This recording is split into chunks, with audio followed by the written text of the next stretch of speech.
آبدی corner میں خوش آمدید۔ آج پی ڈی ایم نے ملتان میں جلسہ کیا جو کہ حکومت نے ان کو کرنے سے روکا تھا، اور اس کے بعد انہوں نے جو ہے گھنٹہ گھر چوک میں جلسہ کیا۔ حکومت کو اس کی اجازت دینی چاہیے تھی۔ اچھا، یہ جو پی ڈی ایم یہ جلسے کر رہی ہے، اس سے کیا حکومت کو خطرات لاحق ہیں؟ اس میں جو حکومت گر سکتی ہے، تو حکومت گرانے کا سب سے آسان طریقہ ہے کہ اپوزیشن جو ہے وہ تمام اسمبلیوں سے استعفیٰ دے دیں، جو کہ ہو نہیں سکتا، یہ لوگ استعفیٰ دیں گے نہیں۔ اور دوسرا، پبلک پریشر سے جو ہے حکومت کو ہٹایا جائے۔ تو یہ تمام اپوزیشن کی 11 جماعتیں ہیں، یہ تمام مل کے بھی اتنے لوگ اکٹھے نہیں کر سکتی کہ اسلام آباد یا آپ کہیں کہ کسی ایک شہر کو، ایک بڑے شہر کو احتجاج کر سکیں۔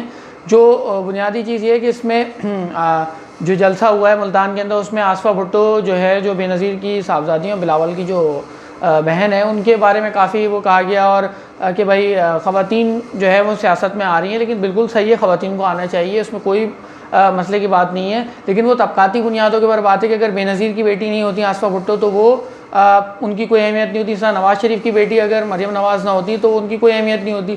تو یہاں پر خواتین کے سیاست میں آنے کی بات نہیں، یہاں طبقے کی بات ہے کہ 99% کی جو بات ہے، یہ پارٹیز، یہ جو جماعتیں ہیں، یہ حکومت اور اپوزیشن ملا کر عوام کے کسی ایک ایجنڈے کے اوپر نہ ہی حکومت میں آتے ہیں، نہ ہی اپوزیشن کے جلسے کر رہے ہیں۔ عوام مہنگائی، بے روزگاری اور جہالت سے مر رہے ہیں، اور ان کے جو ایجنڈے ہیں وہ پتہ نہیں کہاں جا رہے ہیں۔ تو یہ جو لوگ مریم نواز یا بلاول یا آصفہ بھٹو یا انہی اشرافیہ کے بچوں سے یہ توقع کرتے ہیں جو جمہوریت پسند، کہ وہ تبدیلی لے کے آئیں گے، تو ان کی سوچ کو سلام ہے۔ کیونکہ اگر آپ جب تک پاکستان میں 99% طبقے کی کوئی جماعت اگر پارلیمنٹ میں نہیں آتی، پاکستان میں کوئی تبدیلی نہیں آنے والی۔ یہ جو سیاست ہے یہ اسی طرح چلتی رہے گی، اور یہ جو میڈیا ہے یہ اسی طرح آپ کو گمراہ کرتا رہے گا کہ حکومت اور ایک اپوزیشن، اور بے مقصد موضوعات کے اوپر آپ کو لگا کے رکھے گا۔ شکریہ۔